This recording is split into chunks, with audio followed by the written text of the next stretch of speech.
Welcome back, class. Let's start with a review of our last session. During our last session, we covered generalized anxiety disorder, or GAD, panic disorder, phobias, OCDs, among others. We went and reviewed explanations of psychological disorders, for example, classical conditioning as demonstrated during the Little Albert experiment that we've discussed. We then began our discussion of mood disorders, looking at the biology of depression, and we left off before we finished talking about depression and genetics, and that's what we'll be covering now.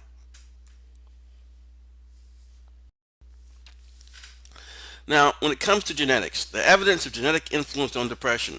One, there seems to be DNA linkage analysis reveals depressed gene regions, so we can see that within the DNA there are regions that seem to have some impact on depression. We also have twin adoption studies and heritability studies. What this basically demonstrates is that we can look to see how close someone is to another individual, such as a twin who may share the same DNA, and how likely it is they are able to develop a particular type of disorder. From this chart, we can see bipolar disorder and schizophrenia are rather close with a great degree of probability that an individual will inherit the same type of disorder. Next is anorexia nervosa, major depressive disorders, and finally we have generalized anxiety disorder.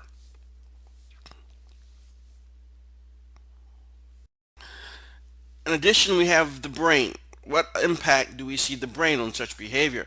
Brain activity is diminished in depression and increased in mania. Brain structure. Smaller frontal lobes in depression and fewer axons in bipolar disorder. Brain cell communication and neurotransmitters. More norepinephrine arousing in mania and less in depression. Reduced serotonin in depression. So what this all demonstrates is that the biology, what's going on in the brain itself, seems to be a very strong indicator of the type of disorder that may be present.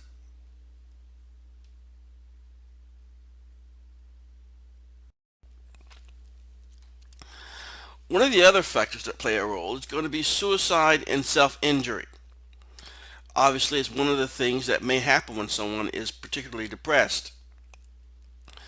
Every year, 1 million people commit suicide, giving up on the process of trying to cope and improve their emotional well-being.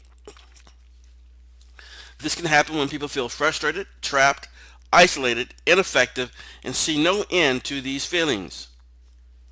Non-suicidal self-injury has other functions such as sending a message, distracting from emotional pain, and giving oneself permission to feel, or self-punishment.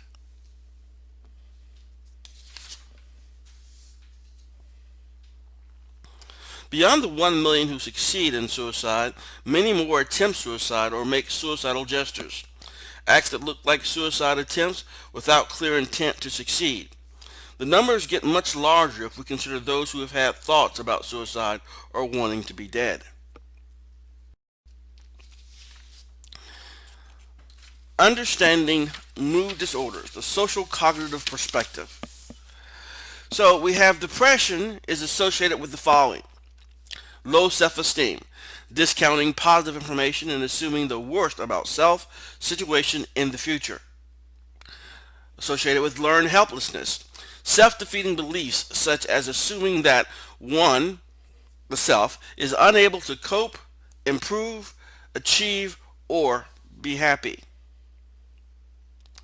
Rumination, stuck focusing on what's bad. It's going over and over and over it.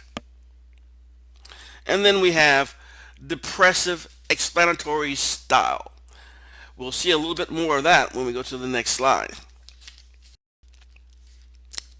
So how it is that you explain what's happening in your life. So this style, how we analyze bad news, predicts our mood.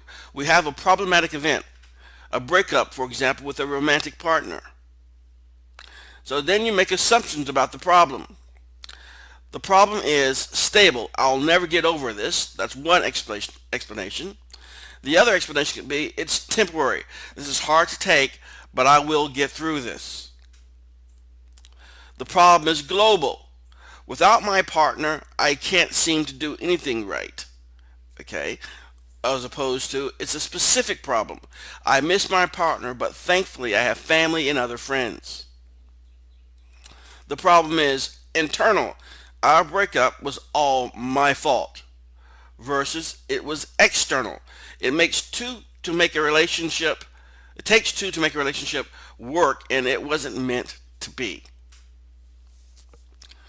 So, the mood result that goes along with these views are following. If you see the problem as stable, global, internal, most likely your view will lead to depression. However, if you see it as temporary, specific, external, you most likely will wind up with the result of successful coping. So, depression's vicious cycle.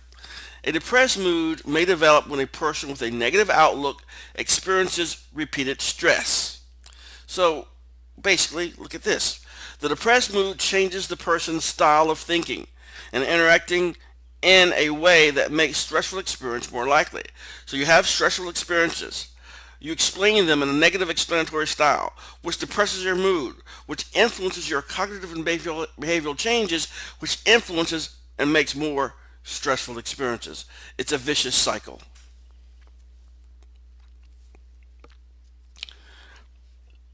Now let's examine schizophrenia. Schizophrenia is basically a split from reality and from self.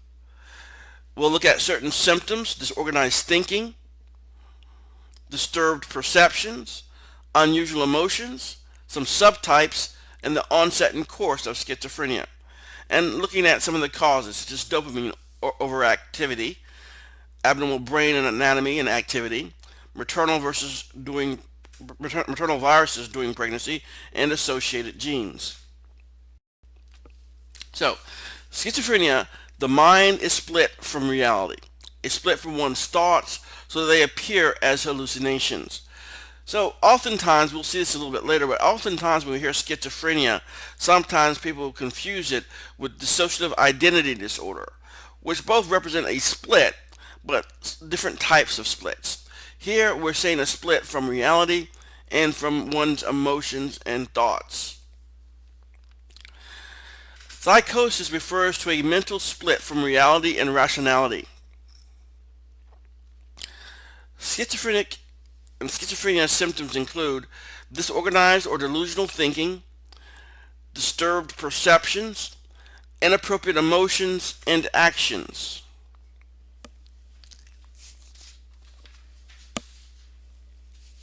So schizophrenia means split mind, but not split personality, which is usually how people confuse it. The person who invented the term, Eugene Bleuler, spoke of a splintering of the functions governing thinking, perception, personality, and memory, although I would add emotion to that list as well. Most noticeable are the perceptual problems such as split from reality.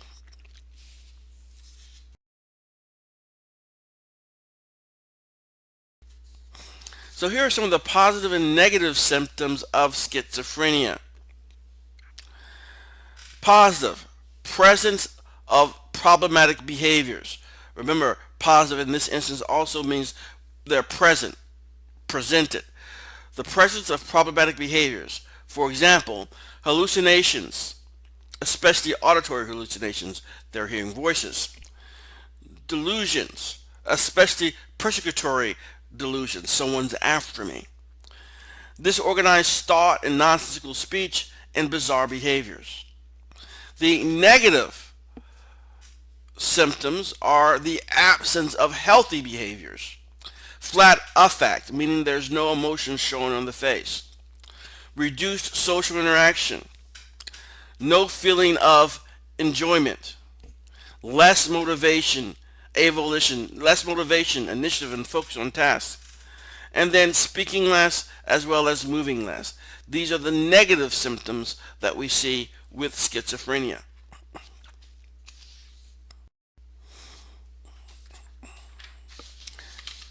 Schizophrenia symptoms: problem in thinking and speaking.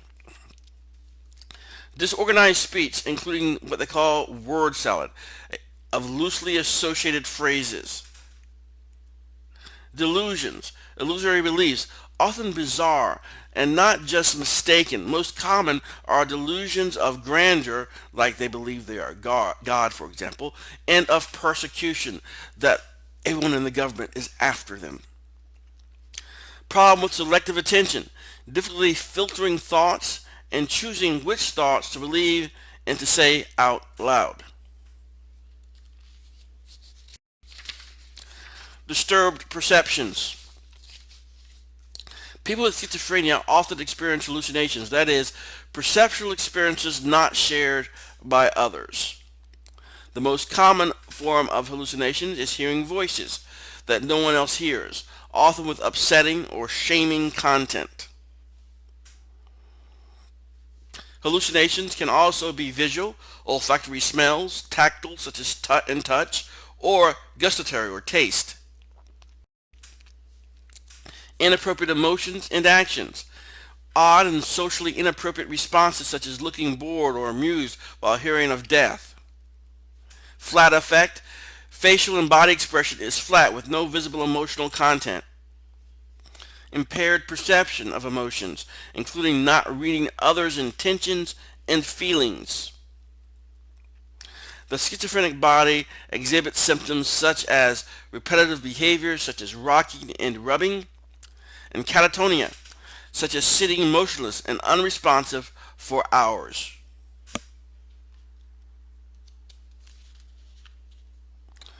Now let's look at the onset and development of schizophrenia.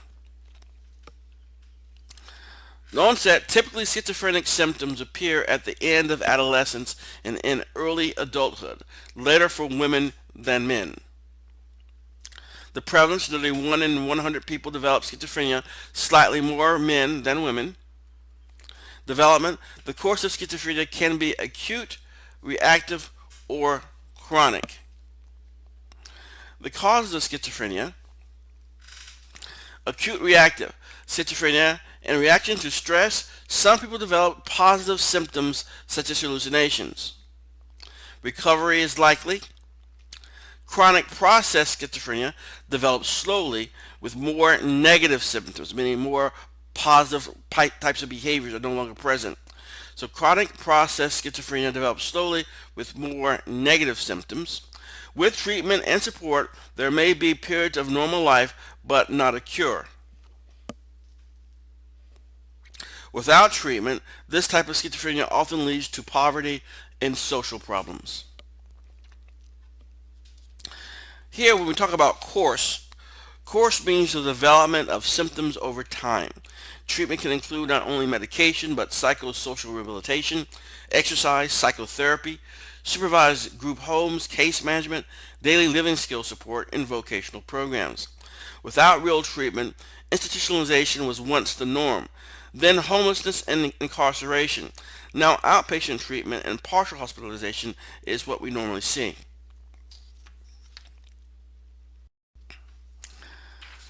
Here are some subtypes of schizophrenia. So schizophrenia just don't fall into one category. There are subtypes. We have the paranoid, plagued by hallucinations, often with negative messages and delusions. We have disorganized. Primary symptoms are flat affect, incoherent speech, and random behavior.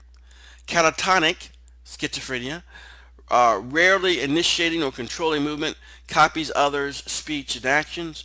Undifferentiated, many varied symptoms. And residual, withdrawal continues after positive symptoms have disappeared.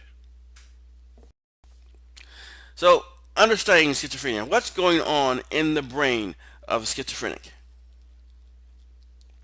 Abnormal brain structure and activity. Too many dopamine D4 receptors help to explain paranoia and hallucinations. It's likely taking amphetamine overdoses all the time. Poor coordination of neural firing in the frontal lobes impairs judgment and self-control.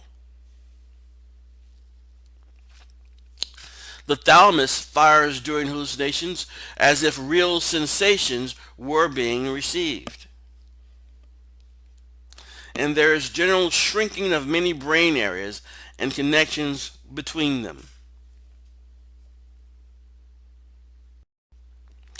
Are there biological risk factors affecting early development? Biological risk factors. Schizophrenia is somewhat more likely to develop when one or more of these factors is present. Low birth weight, maternal diabetes, older paternal age, famine, oxygen deprivation during delivery, maternal virus during mid-pregnancy impairing brain development. Schizophrenia is more likely to develop in babies born during and after flu epidemics, in densely populated areas, a few months after flu season, after mothers had the flu during the second trimester or had antibodies showing viral infection. The lesson is to get flu shots with early fall pregnancies.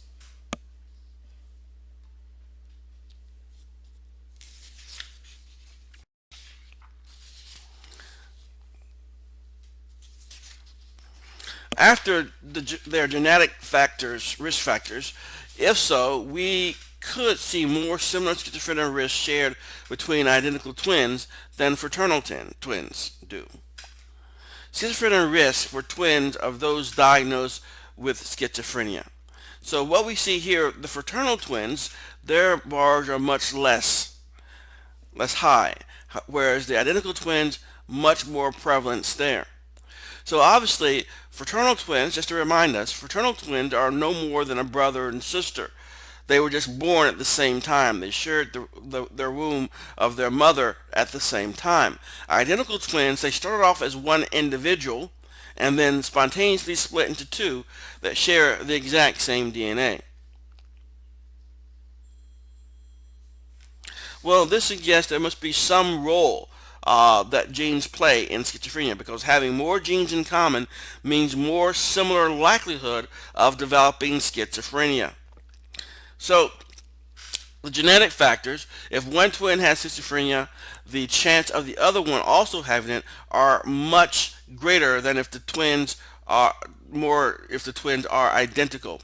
Having adoptive siblings or parents with schizophrenia does not increase the likelihood of developing schizophrenia.